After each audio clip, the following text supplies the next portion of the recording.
I love debating, and debating is fun, it's nice, and I thought I'd begin with debating. So, I used to compete in competitions a few years ago, and when I was preparing for one of these competitions, I went to my senior's house. We were sitting on his bed, we were discussing how to approach debate motions. We were discussing, I think it was invading a certain country or something like that. And then suddenly he picks up this whiteboard, he puts it on the bed, he draws this vertical line and he says, "This is the veil of ignorance." What? Okay, so the veil of ignorance is this concept by this political philosopher by the name of John Rawls. So here's how it works. You've got a person who gets to decide what an ideal society would look like. He's told, you know everything about the world that you're going to make choices about, except your stake in it. You don't know what your position in that world is going to be. So essentially, he's hidden behind a veil of ignorance. So this kind of political argument is used to justify why a feudalistic society is a bad idea. Because although you'd want to be a king, and the payoff of being at the top of the pyramid is pretty huge, there's a large chance you'd be a serf. You'd be right at the bottom, basic probability, right? So under that paradigm, you wouldn't choose a feudalistic society. And although that concept's rooted within the field of political philosophy and debating, I thought it was pretty interesting. So I thought I'd apply it today to my talk. So now imagine we are people who get to decide what human society should look like. So say we're the first humans. And we're asked, okay, what should the human world look like? So first we might say, okay, humans should be social creatures. They should interact with one another. They should collaborate. They should hunt together and optimize their scarce resources, right?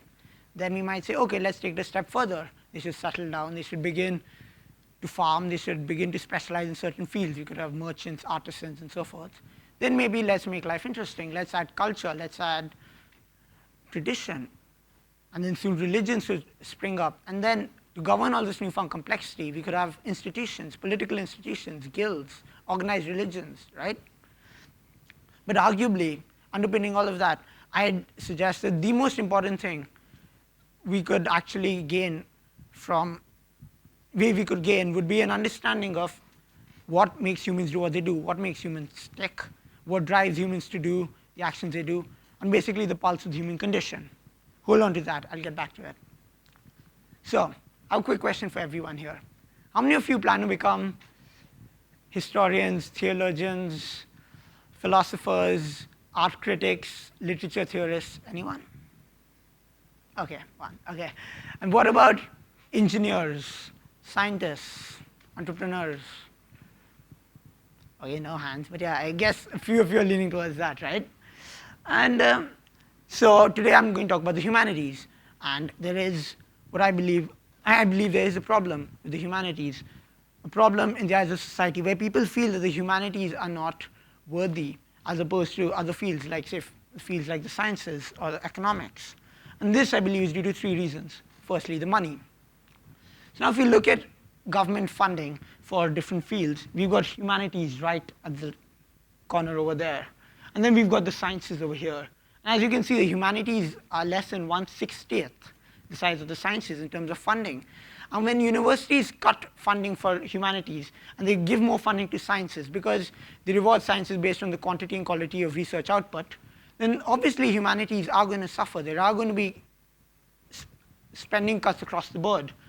And this means that universities are able to devote less resources to the study of the humanities.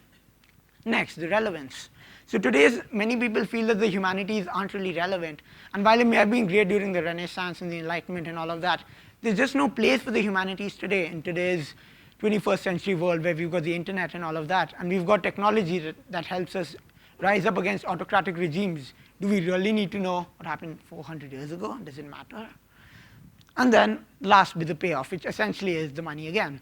So employers don't really seem to value people with humanities degrees as much as they value people with STEM majors. So STEM being science, technology, engineering, and mathematics. So if you look at this, we've got humanities graduates with a median income of $38,000, and we have the lowest STEM grads are getting about $46,800, and it goes up to $60,000. I'm talking about the median, not the average, because averages can be skewed by high numbers. So I've talked about all of that. But what now? This next bit. although the humanities are important, I'm not underscoring the importance of STEM. I believe STEM is immensely important. We all need an understanding of basic mathematics, basic financial mathematics. We should know how to manage our household finances. We should know basic statistics. I mean, we should all be able to know the difference between the average and the median, right?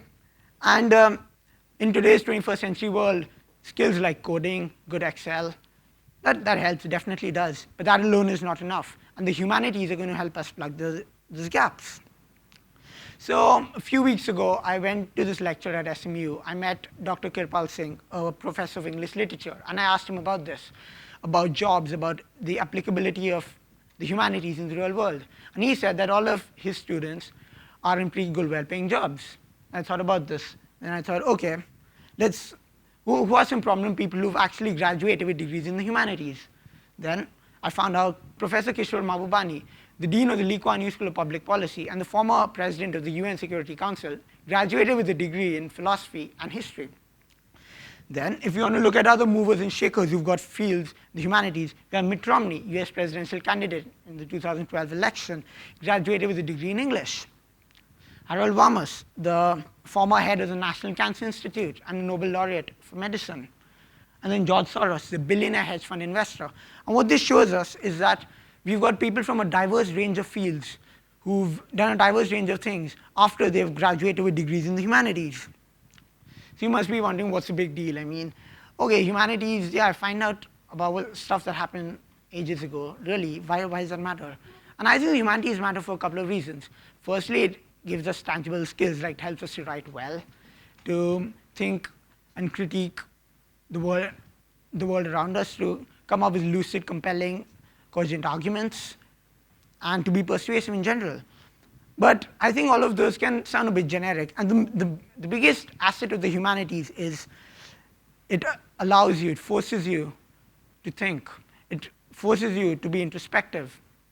It forces you to think about things that are close to you, things that could make you uncomfortable, thoughts that could make you question what you see around you. It could force you to change your paradigm. It isn't always pretty, but it could change your life. And all this stuff is tough to quantify, it's tough to empirically validate, but the humanities does have a large impact for a lot of people. Well, you still want a good job, don't you? I mean, yeah, I also want a good lifestyle, right? So then that comes to what's next. Now, fortunately, although lots of companies have a bias against the humanities, many don't. The companies that are leading us in this 21st century, the most innovative, forward-thinking, valuable companies in the world, realize the value of the humanities, and they have begun to invest in people who have humanities degrees. Laszlo Bock, the head of hiring at Google, said that the liberal arts are phenomenally important, especially when combined with other disciplines. And this is a really important point, because it's not the humanities alone which is going to help us. It's not the sciences alone. It's not the social sciences and economics alone. But it's all of them together. The sum is greater than its parts. And the cross-fertilization is what's going to help us. Steve Jobs said that it's in Apple's DNA that technology alone is not enough. It's technology married with the liberal arts, married with the humanities, that yields the results that makes our heart sing. And that's actually pretty cool if you think about it. And speaking of Steve Jobs, he gave a really good commencement speech at Stanford back in 2005. And he talked about his own life. He talked about a class he took in calligraphy after he dropped out of Reed College. And at the time, he just took the class because he felt like. He didn't know how it's going to impact him in any way whatsoever. But 10, 20 years down the line, when he was designing the first Macintosh, he realized that he could apply what he learned from that calligraphy class to come up with fonts. And he created the first personal computer with fonts. Pretty cool, right? And then, speaking of Stanford, they've come up with this new program called the CS plus X, which aims to bridge the divide between between the sciences and the humanities. So they've come up with this program which allows you to graduate with a degree in the computer sciences and one humanity, like say English, history, philosophy, classics, whatever. And the cool thing is you're not pursuing 2 degrees in isolation, but you're pursuing 1 degree. And you're looking at the interdisciplinary nature of the disciplines. You're looking at the intersection between the two. So say if you did English and computer science, you'd use principles from computer science to look at trends across novels through the centuries. And you take skills from English to see how you could be a better writer and a better coder. And of course, the end game is we need more diversity. We need more we need a greater representation of people with the humanities background in boardrooms, parliaments, and important institutions. And I'm not saying that diversity is important because it makes me feel good or because it's politically correct or whatever, but because it's important. It's genuinely going to help us to not succumb to groupthink and actually come up with solutions that will help us going forward. So I talked about that in the beginning, where we should have this ability to look at and analyze why humans do what they do. We should be able to understand what drives humans to do what they do. And I think the humanities really help us do that. They help us analyze why humans, in the face of adversity, can do barbaric things, but can also do really heroic things. They can help us understand why humans do what they do, even when what they do is irrational and seemingly odd and just something you wouldn't have considered at all. And so finally, to conclude, I think the humanities really does deserve a greater place than it currently has in society today.